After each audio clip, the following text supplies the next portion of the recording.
ጤና ይስጥልኝ አድማጭ ተመልካቾች እንደምን አረፈዳችሁ። የሰዓቱን አበይትና ሰበር ዜናዎች በሰዓቱ በሁለተኛ የዜና ወጃችን ይዘን ቀርበናል። በቅድሚያም አርዕስተ ዜናዎቹን በማስቀደም ጀምራሉ።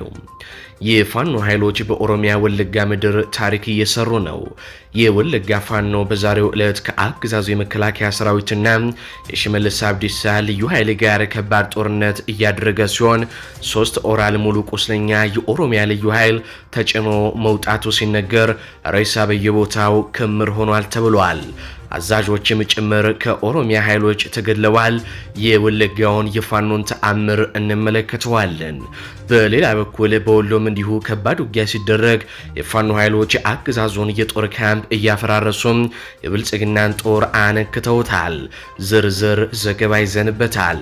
በሌላ በኩል ኤርትራ በአብይ አህመድ ጓደኛ ወርቅነህ ገበየ ከሚመራው ኢጋድ ራሴን አግል ያለው ጥቅም የለሽ ድርጅት ነው ስትል ይፋ አድርጋለች። ዝርዝር ይዘንበታል። የአፍሪካ ህብረት ከፋኖ ጋር በተያያዘ የሰራውን ስህተት አምኗል። ዝርዝር ይዘናል። ሰላም ጤና ይስጥልኝ አድማጭ ተመልካቾች እንደምን ቆያችሁ። ከላይ በአርዕስተ ዜና ያደመጣችሁትን መረጃዎች ወደ እናንተ ላደርስ እዚህ ተገኝቻለሁ። የህዝባዊ ትግሉን የምትደግፉ እንዲሁም ሀገር ወዳድ የሆናችሁ አድማጭ ተመልካቾች ቪዲዮን ላይክ፣ ቻናሉን ሰብስክራይብ አድርጋችሁ የዶል ምልክቱን ታበሩ ዘንድ እንጠይቃለን። እንዲሁም በኮሜንት ድል ለህዝብ ልጆች ድል ለጀግኖችም እያላችሁ ለህዝቡ ሲሉ ጫካ የገቡትን ታጋዮች ታበረታቱ ዘንድ እየጠየቅናችሁ በቀጥታ ወደ መረጃዎች ያለፍኩኝ እስከ ፍጻሜው ድረስ አብራችሁኝ ቆዩም። ቀዳሚ ወዳደረኩት ዘገባ አልፋለሁ። ሰበር መረጃ ተሰምቷል። ኤርትራ ከባዱን ውሳኔ ወስናለች። ኤርትራ ከኢጋድ አባልነቷ በድጋሚ ራሷን ማግለሏን አስታውቃለች። የቀጠናውን ፍላጎት ማሳካት የተሳነው አቅም የለሽ ድርጅት ነው ስትልም ወቅሰዋለች። ኤርትራ ቀጠናዊ ህብረት ከሆነው የምስራቅ አፍሪካ የልማት በይነ መንግስታት ኢጋድ መውጣቷን የሀገሪቷ የማስታወቂያ ሚኒስትር በወጣው መግለጫም ይፋ አድርጓል። አስመራ ለኢጋድ ዋና ጸሐፊ በላከችው መልእክት ለውሳኔው መነሻ የሆነው ተቋሙ የተጣለበትን ኃላፊነት ለመወጣት ለረጅም ጊዜ የዘለቀ ድክመት በማሳየቱና በቀጠናው ጉዳዮች ላይ በሚጫወተው ጎጂ ሚና መሆኑንም ገልጻለች። ኤርትራ እንደ አውሮፓውያን አቆጣጠር በ1993 ኢጋድ እንደገና ሲዋቀር ለቀጠናዊ ሰላምና መረጋጋት እንዲሁም ለኢኮኖሚያዊ ትስስር መጠናከር እንደ ዋና መሳሪያ ሆኖ የሚያገለግል ተቋምን ለመገንባት ከሌሎች አባል ሀገራት ጋር በመስራት ወሳኝ ሚና እንደተጫወተች አስታውሳለች። ይሁን እንጂ መግለጫው በሂደትና በተለይም ከፈረንጆቹ 2005 ጀምሮ ኢጋድ የቀጠናውን ህዝቦች ተስፋና ፍላጎት ከማሳካት ይልቅ በተወሰኑ አባል ሀገራትና በተለይም በኤርትራ ላይ እንደ መጠቀሚያ መሳሪያ በመሆን ጎጂ ሚና ተጫውቷል ብላለች። በዚህም ድርጊቱ ምክንያት አስመራ በጎርጎሮሳውያኑ ሚያዝያ ወር 2027 ከአባልነቷ ለመውጣት መገደዷን መግለጫው አክሎም አስታውሷል። ከዛም በኋላ ኤርትራ ኢጋድ ለሪፎርም ያቀረበችውን ጥሪ ሰምቶ ያለፈውን ታሪኩን ያስተካክላል በሚል ተስፋ በጎርጎሮሳውያኑ ሰኔ 2023 አባልነቷን እንደገናም አጠናክራ ነበር። ሆኖም የሀገሪቷ መንግስት ተቋሙ ህጋዊ ግዴታዎቹን መካዱን ቀጥሏል ያለ ሲሆን ይህም ጠቀሜታውንና ህጋዊ ስልጣኑን እያዳከመው መጥቷል። ስለዚህም ከዛሬ ጀምሮ ራሴን አግልያለሁ ስትል ኤርትራ በይፋ አስታውቃለች። በአሁኑ ሰዓት ኢጋድን እየመራ ያለው የኢጋድ ፕሬዝዳንት የአብይ አህመድ ቀኝ እጅ እንደሆነ የሚነገርለት ዶክተር ወርቅነህ ገበየሁ መሆኑም ይታወቃል። ከዚህ ጋር በተያያዘ የኤርትራን ክስ የሚያጠናክር አንድ መረጃ ከሰሞኑ ወጥቶ ነበር። ይህም መረጃ ማስረሻ ሰጤ ከመንግስት ጋር መደራደሩን ተከትሎ ኢጋድ አደራደረን በሚል ድርድር ተካሂዶ ነበር። በዚህ ድርድር ላይ ማስረሻ ሰጤም እንደ ግለሰብ ራሱን ችሎ እጅ የሰጠ ቢሆንም ኢጋድ ግን በመግለጫው የፋኖ ኃይሎች ከመንግስት ጋር እርቅ ፈጸሙ አደራደርኩኝ ብሎ መግለጫ ሰጥቶ ነበር። ይህም የኢጋድን አንዱን ደካማነት ማሳየ ነው። አንድ የድርጅት አባል የነበረ የቀድሞ ባንዳ እጁን ለመንግስት ሰጠና ድርጅቱ ተደራድሮ አደራደርም ብሎ መዘገቡም እጅግ ደካማና በብልጽግና አመራሮች የሚዘወር መሆኑን ያሳያል። ከዚህ ድርድር ጋር በተያያዘ የአፍሪካ ህብረትም እጁን አስገብቶ እንደነበር የሚታወቅ ነው። በመግለጫቸው ፋኖ ከመንግስት ጋር ተደራደረ ብለው እንደ ድርጅት ፋኖን ሲጠቅሱ ነበር። ታዲያ ለዚህ ጉዳይ የፋኖ ኃይሎች ክፍሎች በተለይ አፋሃድ ጉዳዩ ይመለከተኛል፣ ስለዚህ አፍሪካ ህብረት አስቸኳይ ምላሽ ይስጠኝ ሲል ጠይቆ ነበር። የአፍሪካ ህብረት ለአፋሃድ ምላሽ ሰጥቷል። የተደራደረው ግለሰብ መሆኑንም የአፍሪካ ህብረት አምኗል። ማስረሻ ሰጥ የተባለ የቀድሞ የአፋሃድ አመራር በግሉ ያደረገውን ስምምነት ከድርጅት ጋር እንደተደረገ ድርድር አስመስሎ የኢትዮጵያ መንግስት ባዘጋጀው የአዲስ አበባው ትርኢት ላይ እንዴት ተገኛችሁ? በዚህ ጉዳይ ማብራሪያ እንድትሰጡን እንጠይቃለን በሚል ከአፋሃድ ጥያቄ የቀረበለት የአፍሪካ ህብረት ዛሬ በሰጠው በምስሉ ላይ በምትመለከቱት ምላሽ ከግለሰብ ጋር የሚደረግን ስምምነት የአፍሪካ ህብረት አንዳንድ የሰላም ስልት እንደሚቆጥረው ማብራሪያ ሰጥቷል። በዚህ ላይም ግለሰብ እንጂ ድርጅት እንዳልተደራደረም አስረግጧል። ነገር ግን የአፍሪካ ህብረት ይቅርታ አልጠየቀም። በቀጥታ ከአማራ ክልል ወደ ተገኙ የጦር ግንባር መረጃዎች አልፋሉ። ኢንጂነር ደሳለኝ ክፍለ ጦር ዙፋን ጠባቂ ሰራዊቱ ላይ የደፈጣ ጥቃት በመፈጸም ድል ተጎናጸፈ። በመካነ ሰላም ግንባር የ45ኛ ክፍለ ጦር ወታደሮች ላይ ከፍተኛ ጉዳት ማድረስ መቻሉን የአማራ ፋኖ ብሔራዊ ኃይል አፋባሃ ምስራቅ አማራ ቀጠና ሚኒሊክ እዝ ንጉስ ሚካኤል አሊኮር ኢንጂነር ደሳለኝ አሰፋ ክፍለ ጦር ጌታሰው አስረስ ብርጌድ ቃል አቀባይ ገልጿል። ትላንት ከቀኑ 10 ሰዓት ጀምሮ እስከ ሌሊቱ 6 ሰዓት በቀጠለው ተጋድሎ ሞታይ ፈሪዎቹ የጌታሰው አስረስ ብርጌድ ፋኖች ድል ቀንቷቸዋል። የሰሜን ምስራቅ እዝ 801ኛ ኮር 45ኛ ክፍለ ጦር ወታደሮች በ6 ተሽከርካሪ ተጭነው ወደ ጌታሰው አስረስ ብርጌድ ፋኖች የጦር ሰፈር ገብተው ከባለመፈጸም ሲንቀሳቀሱም በነበሩ የአገዛዙ ኃይሎች ላይ ደፈጣ ተጥሎባቸው ስለነበረ የሞት ሸለቆ ውስጥ ገብተው በርካታ አባላት ተነጥቀዋል ነው የተባለው። የብልጽግና ኃይል በሁለት አቅጣጫ ተቆርጦ መግቢያ መውጫው ጠፍቶት የነፍስ አውጭኝ ሩጫ ላይ ባለበት ቅጽበት ጥቃት ተሰንዝሮበት አንድ ሲኖትራክ ሙሉ ወታደር ገደል መግባቱም ነው የተረጋገጠው። ሲኖትራኩ ከጥቃት ለማምለጥ ሲሮጥ ሰኞ ገበያ አቅራቢያ ሲደርስ በብሬን ጎማው ተመቶ በርካታ ወታደሮች አልቀዋል ነው የተባለው። ቁስለኞችም ወደ መካነ ሰላም ጄኔራል ሆስፒታል ተወስደው ስለነበረ ሆስፒታሉ ለተከታታይ 3 ቀናት ለሲቪል ታካሚዎች አገልግሎት እንደማይሰጥ አስታውቋል ሲል የመረጃ ምንጮቻችን ጠቁመዋል።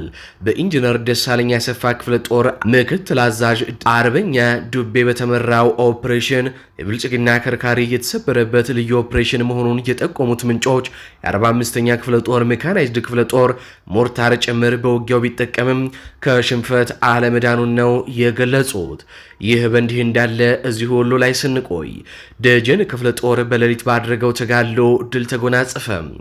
አፋባሃ ምስራቅ አማራ ቀጠና ሚኒሊክ እዝ የደጋው መብረቁ ኮር ደጀን ክፍለ ጦር ታህሳስ 3 2018 ዓ.ም ከሌሊቱ 11 ሰዓት ተኩል እስከ 6 ሰዓት በዘለቀው ከባድ ፍልሚያ የብልጽግናን ሰራዊት ሙትና ቁስለኛ በማድረግ ድል ተጎናጽፈዋል።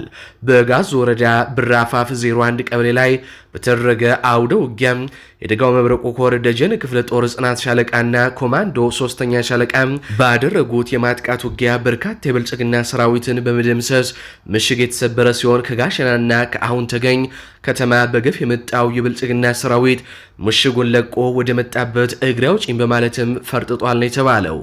የፋኖን ክንድ መቋቋም ያቃተው የአገዛዙ ኃይል በደረሰበት ከባድ ጥቃት የተደመሰሰው ሰራዊቱን በምሽጉ እየቀበረ ሌሎችን ቁስለኞችንና ሙቱን ደግሞ በመኪና በመጫን ወደ የመጣበት ተክተልትሎ መሸሹም ተነግሯል። ሻለቃዎቹ በተጠናከረ መልኩ በብልጽግና ኃይል ላይ በወሰዱት እርምጃ ከሙትና ቁስለኛ ባሻገር በርካታ ተተኳሾችንም ማርከዋል ነው የተባለው። ወደ ጎንደር ስናመራ ከነገ ታህሳስ 4 2018 ዓ.ም ጀምሮ ለተከታታይ 6 ቀናት የሚቆይ የተሽከርካሪ ገዳም ተጥሏል ተብሏል። ከጎንደር ከተማ ወደ አዲስ ዘመን የሚወስደው የፌዴራል መስመር ነው ዝግ የሚሆነው። ፋኖን ስም ለማጥፋትና በህዝቡ ላይ ግፍና መከራ ለማድረስ በአገዛዙ ተመልምለው በተሰማሩ ሽፍታና ዘራፊዎች ላይ የማያዳግም እርምጃ መጀመሩ ነው የተረጋገጠው። ስለዚህ ከነገ ጀምሮ ከጎንደር ከተማ ወደ አዲስ ዘመን የሚወስደው የፌዴራል መስመር ዝግ መሆኑን እንድታውቁ ስንል እናሳስባለን። አሁን በቀጥታ ወደ ኦሮሚያ ወለጋ እናልፋለን። በዛሬው ዕለት ምስራቅ ወለጋ ዞን ሲቡ ሱሬ ወረዳ ከለጎ ከተማ 5 ኪሎ ሜትር ርቀት ልዩ ስሙ መርካቶ የተባለ ቦታ ላይ ከጧት ጀምሮ በተደረገ ከባድ ጦርነት የፋኖ ኃይሎች ከፍተኛ ድል ማስመዝገባቸው ተገለጸ። መነሻውን ከተለያዩ ኦሮሚያ ክልሎች አማራን ከወለጋ እናጸዳለን በሚል መፈክር ሰሞኑን ወደ ወለጋ አማራ በስፋት ወደሚኖርባቸው ወረዳና ቀበሌዎች በስፋት እየገቡ ጦርነት እየከፈቱ ሲሆን በዛሬው ዕለት ማለትም ታህሳስ 3 2018 ዓ.ም በጧቱ ሲቦ ሱሬ ወረዳ ከሉጎ ከተማ በመነሳት ህዝባችንን ለመጨፍጨፍ ወደ መርካቶ ገብርኤል ያመሩ ሲሆን እሳት ጎርሶ የጠበቃቸው የአማራ ፋኖ በወለጋ ጌጤ ግርማ መብረቁ ክፍለ ጦር ከፍተኛ ድልን በአገዛዙ ወታደሮች ላይ ተጎናጽፈዋል። በዚህ ጦርነት ከተሳተፉት የክፍለ ጦሩ ሻለቃዎች መካከል ምስጋነ ጥላዬ ነበልባሉ ሻለቃም በአርበኛ አሰፋ አያሌው እየተመራ ብዛት ያለው ልዩ ኃይል ስትደመሰስ 18 ቁስለኛ ያደረገች ሲሆን ታዱ አንተነህ አንድነት ሻለቃ በአርበኛ ዘላለም አማረ እየተመራች እንዲሁም ሌላኛው የክፍለ ጦሩ አካል ብሶት ሻለቃ በአርበኛ በላይ እየተመራች ከክፍለ ጦሩ አዛዥ ከአርበኛ አለፉ ሽባባው በጧቱም ትዕዛዛቸውን በመቀበል በወሰዱት የተቀናጀ እርምጃ 3 ኦራል የኦሮሚያ ልዩ ኃይል ቁስለኛ ወደ ሉጎ ከተማ የገባ ሲሆን የሲቦ ሱሬ ወረዳ ፖሊስ አዛዥም ከፍተኛ ጉዳት አስተናግዶ በአሁኑ ሰዓት ሕክምና ላይ በሞትና በህይወት መካከል ሲገኝ ማንሳት ያልቻሉትን ሙትና ቁስለኛ በየጫካው ትተውት ሸሽተዋል የተባለው በዛሬው ጦርነት አንድ የአማራ ባንዳ መንገድ እየመራ የመጣ የማያዳግም እርምጃ እየተወሰደበት ሲሆን የኦሮሚያ ልዩ ኃይልም ሙሉ ቁስለኛና አስክሬን ማንሳት ባለመቻሉም በአሁኑ ሰዓት ብዛት ያለው መከላከያ በከባድ መሳሪያ ታጅቦ ወደ ሉጎ ከተማ እየገባ ሲሆን አስክሬኑና ቁስለኛውን ወደ ጦርነት ቀጠናው ሂደን እናነሳለን ማለታቸውን ተከትሎ ሉጎ ከተማ ላይ ከፍተኛ ውጥረት ነግሷል። አብዛኛው ማህበረሰብም ከተማዋን እየለቀቀ ይገኛል ነው የተባለው። በተያያዘ ዜና ምስራቅ ወለጋ ዞን ጊዳ አያና ወረዳ በመከላከያ ታጅቦ ወደ አሊ ቀበሌ የገባው የኦሮሚያ ልዩ ኃይል የአማራ ማህበረሰብ ላይ ቤት ለቤት እየዞረ ከፍተኛ ዝርፊያን ማካሄዱን ተከትሎ ማህበረሰቡ በነቂስ ወጥቶ ሊታገለው መሆኑን ሲረዳም አንድ አዛውንት ከቤት አውጥተው በመረሸን ጓዛቸውን ሸክፈው በመከላከያ ታጅበው ወደ ኪረም ወረዳ መፈርጠጣቸውም ነው የተገለጸው። ዘገባ አልፋለሁ። የአሜሪካ ኮንግረስ አባል በኢትዮጵያ ኦርቶዶክስ ቤተክርስቲያንና በሌሎች እምነት አማኞች ላይ እየተፈጸሙ ነው ላሉት ጥቃት ኢትዮጵያ ላይ ማዕቀብ እንዲጣል ጥያቄ አቀረቡ። የአሜሪካ የምክር ቤት አባሉ የኢትዮጵያ መንግስትን የሚቃወም ረቂቅ ውሳኔም አዘጋጁ። ጆርጂያን ወክለው በአሜሪካ የተወካዮች ምክር ቤት አባል የሆኑትና የሪፐብሊካን አባሉ በዲ ካርተር በኢትዮጵያ መንግስት ላይ ተቃውሞ የያዘ አዲስ ውሳኔ ረቂቅ አዘጋጅተው ማቅረባቸው ታውቋል። ይህ ረቂቅ የኢትዮጵያን መንግስት በክርስቲያኖች ላይ የሚፈጽመውን ግድያ ጨምሮ በርካታ ሰብአዊ መብቶችን እንደሚጥስ የሚገልጽ ሲሆን የአሜሪካ የውጭ ጉዳይ መስሪያ ቤት ይህንን ለመከላከል ሁሉንም አይነት ዲፕሎማሲያዊ መንገዶች እንዲጠቀምም ይጠይቃል። በረቂቅ ውሳኔው ላይ የኢትዮጵያ መንግስት ክልላዊ አለመረጋጋትን አደጋ ላይ የሚጥሉ መሰረታዊ ሰብአዊ መብቶችን የሚጥሱና አሜሪካ በአፍሪካ ቀንድ ላይ ያላትን ስትራቴጂካዊ ጥቅሞች የሚያዳክሙ እንቅስቃሴዎች እያደረገ ነው ሲል የአብይ አህመድ መንግስት ተችቷል። ይህንንም ኮንግረሱ አጥብቆ እንደሚቃወም ነው ያስረዳው።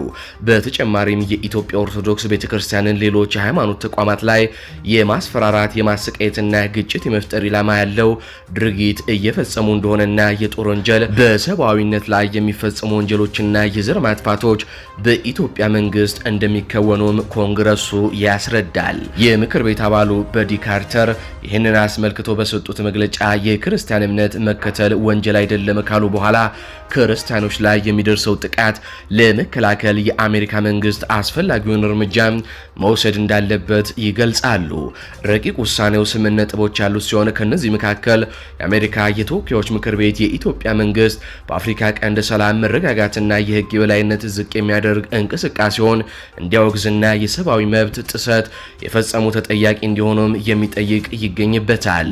እንዲሁም የአሜሪካ ታክስ ከፋዮች ገንዘብ ለኢትዮጵያ የመንግስት ተቋማትና ይህንን የመብት ጥሰት ለሚፈጽሙ አካል እንዳይሰጥም የሚጠይቅም ነው። ረቂቁን ጨምሮ የአሜሪካ የውጭ ጉዳይ ሚኒስትር የሚመለከታቸው አካላት በኢትዮጵያ ውስጥ የመብት ጥሰት የፈጸሙ ተጠያቂ እስኪሆኑና ሁሉን ያካተተ ዲሞክራሲያዊ ተሃድሶ እስኪፈጠር ድረስ ማዕቀብን፣ የውጭ እርዳታን ማቆም ጨምሮ ማንኛውንም ዲፕሎማሲያዊና ኢኮኖሚያዊ ጫና አሜሪካ የኢትዮጵያ መንግስት ላይ እንዲያደርግም ይጠይቃል። በተፈጸሙት ጥሰቶች ላይ ዓለም አቀፍና ገለልተኛ ምርመራ እንዲደረግ የሚለው ይህ ረቂቅ የፕሬዝዳንት ትራምፕ አስተዳደር በአስቸኳይ ማድረግ ያለበትን እርምጃዎች ደግሞ በ5 ከፋፍሎ ዘርዝሯል ነው የተባለው። ከነዚህ ውስጥም አንደኛ በኢትዮጵያ መንግስት ባለስልጣናት ላይ ማዕቀብ መጣል አንደኛው ሲሆን፣ ሁለተኛ ደግሞ አይነተኛ ለውጥ እስኪመጣ ድረስ ለኢትዮጵያ የሚሰጠውን ሰብአዊና የደህንነት እርዳታ ማቆም የሚልም ይገኝበታል። ይህም በኢትዮጵያ የመንግስት ለውጥ እስከሚመጣ ድረስ አሜሪካ ድጋፏን እንድታቆም የሚጠይቅ ነው። ሶስተኛው በኢትዮጵያ ውስጥ ለሚገኙና በስጋት ውስጥ ላሉ ሲቪል ማህበረሰብ የሰብአዊ መብት ተሟጋቾችና የሃይማኖት ተቋማት ድጋፍ መስጠትን የአሜሪካ ውጭ ጉዳይ ሚኒስትር ቅድሚያ እንዲሰጡ የሚሉት ዋናዎቹ ናቸው። ይህንን ረቂቅ የውሳኔ ሀሳብ የጆርጂያ የአማራ ማህበርና የአሜሪካ ኢትዮጵያውያን የህዝብ ግንኙነት ኮሚቴ እንደሚደግፉት የሚገልጽ መግለጫም ሰጥተዋል። ይህንን ጥያቄ ያቀረበው የኮንግረስ አባል በምስሉ ላይ የምትመለከቱት የአሜሪካ የምክር ቤት አባል ሲሆን ኢትዮጵያውያን ትልቅ ክብርና ሞገስ እየሰጡትም ይገኛሉ። በአሁኑ ሰዓት ወደ ሌሎች ዘገባዎች አልፋለሁ። ጠቅላይ ሚኒስትሩ ላይ መፈንቅለ መንግስት ለማድረግ ከጀዋር መሐመድ ጋር እንዲሁም ከሌሎች ጸረ አብይ አህመድ ቡድኖች ጋር እየሰሩ ነው የተባሉ 2 ኮሎኔሎችና 1 ጀነራል በአዲስ አበባ ወደ ወታደራዊ እስር ቤት ተወርውረዋል ተባለ። ከሰሞኑ ቄሮን ቀስቅሼ አብይ አህመድን በአመፅ ስልጣን ላይ እንዲወጣ እንዳደረግኩት ከስልጣንም ራሴው አወርደዋለሁ እያለም ሲዘት የከረመውን የጀዋር ንግግርን ተከትሎ በኦሮሚያ ሹማምንቶች መካከል ከባድ የተባለ ውጥረት ተፈጥሯል ነው የተባለው። አብይ አህመድ ከጀዋር መሐመድ ጋር ይሰራሉ ያላቸውን አቶ ታዬ ደንደአን ቀድሞ እስር ቤት በመወርወር የጀመረ ሲሆን እንደ ዱጋሳ ድሪባ ያሉ የኦሮሞ ልሂቃንንም ከቤታቸው ተገለው እንዲገኙ ማድረጉም ይታወሳል። አሁን ይህ እንቅስቃሴ ወደ ወታደራዊ አመራሮች የዞረ ሲሆን ጀነራል ጀቤሳ ረመዳን የተባለ የስርዓቱ ባለጊዜ ጀነራል እንዲሁም ኮሎኔል ሰኚ መሐመድና አንድ ስሙ ያልተገለጸ ሌላ ኮሎኔል አብይ አህመድ ላይ መፈንቅለ መንግስት ለማድረግ ከጀዋር መሐመድ ጋር እየሰራችሁ ነው በሚል ወደ ወታደራዊ እስር ቤት ተወስዷል የተባለው። ጉዳዩ ከረር ያለ ሲሆን በጨፌ ኦሮሚያ በኦሮሚያ ምክር ቤት ጭምር አብይ አህመድ ከስልጣን ተወግዶ በሌላ ኦሮሞ እንዲተካ የሚፈልጉ በርካቶች ናቸው ተብሏል። በሌላ በኩል ደግሞ አብይ አህመድ ከስልጣን ከተነሳ የኦሮሞ ጊዜ ያበቃል፣ እሱ ራሱ መቀጠል አለበት የሚሉ የጨፌ ኦሮሚያ ኃይሎች እንዳሉም ነው የተነገረው። ከዚህ ቀደም ጠቅላይ ሚኒስትሩ በገዛ አንደበቶም በዘመዶች የግድያ ሙከራና መፈንቅለ መንግስት ተደረገብኝ ብሎ የኦሮሞ ህዝብን አንጀት ለመብላት በሐረርጌ ንግግር ማድረጉም ይታወሳል። አሁን አብይ አህመድ ከዚህ ቀደም የከፋ መፈንቅለ መንግስት ስጋት ውስጥ የገቡ ሲሆን በዚህም ፍራቻ ባለስልጣናትን ወደ እስር ቤት፣ ወታደራዊ አመራሮችን ወደ ወታደራዊ እስር ቤት፣ የኦሮሞ ልሂቃንን ወደ መግደል መሸጋገራቸው ነው የተሰማው። አሁን በቀጥታ ከአማራ ክልል ወዳገኟቸው ሰበር የጦር ግንባር መረጃዎች አልፋለሁ። ሚኒሊክ እዝ ባላጎት ወርዋሪ ሻለቃ ደሴ ዙሪያ ቀናቶችን ባስቆጠረ ተጋድሎ ታላቅ ድል ተጎናጸፈ።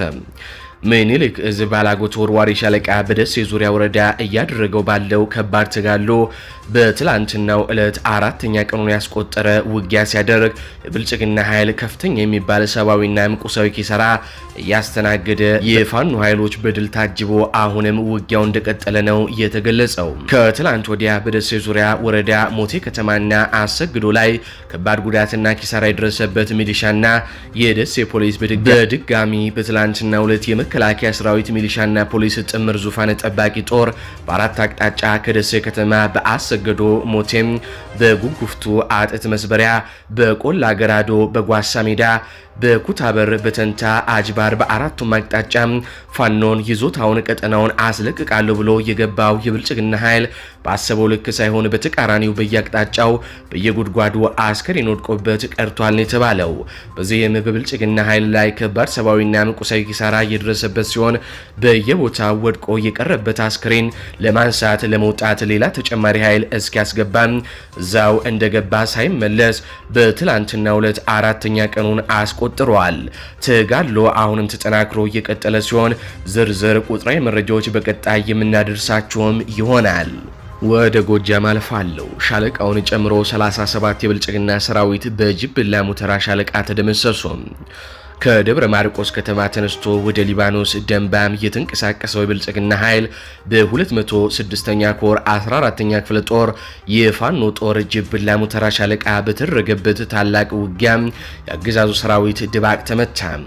ከአነጋጉ 12 ሰዓት ጀምሮ በተንቀሳቀሰው የብልጽግና ኃይል ላይ ከቀኑ 6 ሰዓት ጀምሮ የጅብላ ሙተራ ሻለቃ በጥልቀት በፈጸመችው የማጥቃት ውጊያ የብልጽግናን ተደራራቢ 3 ምሽጎች በመስበር የብልጽግናን ጦር 7 ሰዓት በፈጀው ውጊያ በየምሽጉ አጋድመዋለች ነው የተባለው። ከደንባ ደብረ ማርቆስ ከተማ ማረሚያ ቤት ድረስ እያጣደፉ የብልጽግናን ኃይል ያራገበችው ጅብላ ሙተራ ሻለቃ 37 የብልጽግና ሰራዊት ጨምሮ ከዘራ ይዞ ሲዋጋ የነበረን አንድ ሻለቃ በስናይፐር እንዳጋደመችው ነው የተገለጸው።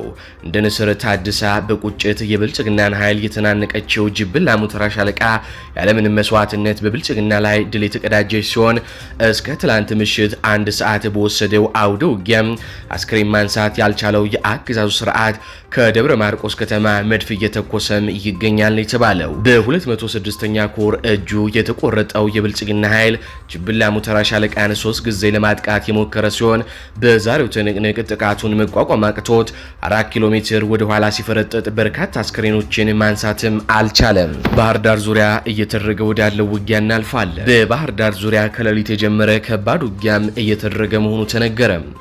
ዛሬ ሌሊት 7 ሰዓት ጀምሮ በከባድ መሳሪያ ከባህር ዳር በቅርብ ርቀት ላይ እየተደረገ በሚገኘው ውጊያ የአገዛዙ አዲስ ሰፋሪ የኮማንዶ ክፍለ ጦር ከፋኖ ኃይል ጋር ገጥሟል ነው የተባለው። ሌሊት 7 ሰዓት የጀመረው ውጊያ ይህ ዜና ወደኛ ሚዲያ እስከደረሰበት 7 ሰዓት ከ10 ድረስ መቀጠሉን ፋኖ ይበልጣል ለሚዲያችን አስታውቋል።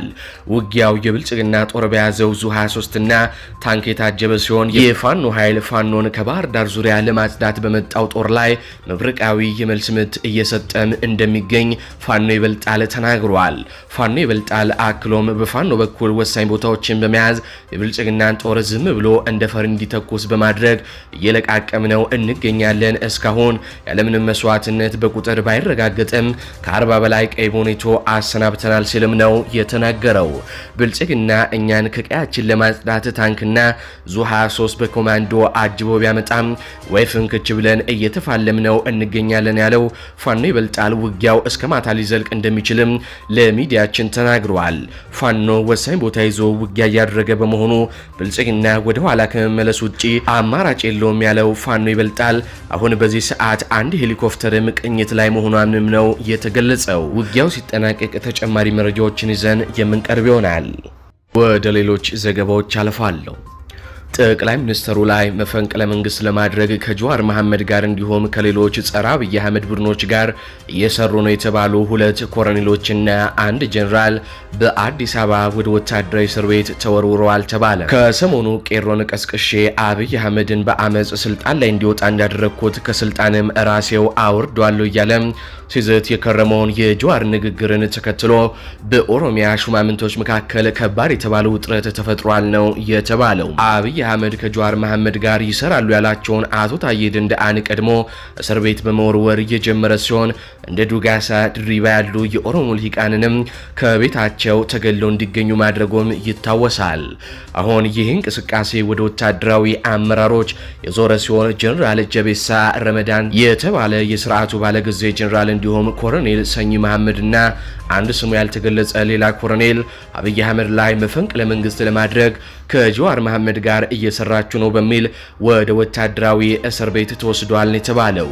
ጉዳዩ ከረር ያለ ሲሆን በጨፌ ኦሮሚያ በኦሮሚያ ምክር ቤት ጭምር አብይ አህመድ ከስልጣን ተወግዶ በሌላ ኦሮሞ እንዲተካ የሚፈልጉ በርካቶች ናቸው ተብሏል። በሌላ በኩል ደግሞ አብይ አህመድ ከስልጣን ከተነሳ የኦሮሞ ጊዜ ያበቃል፣ እሱ ራሱ መቀጠል አለበት የሚሉ የጨፌ ኦሮሚያ ኃይሎች እንዳሉም ነው የተነገረው። ከዚህ ቀደም ጠቅላይ ሚኒስትሩ በገዛ አንደበቶም በዘመዶች የግድያ ሙከራና መፈንቅለ መንግስት ተደረገብኝ ብሎ የኦሮሞ ህዝብን አንጀት ለመብላት በሐረርጌ ንግግር ማድረጉም ይታወሳል።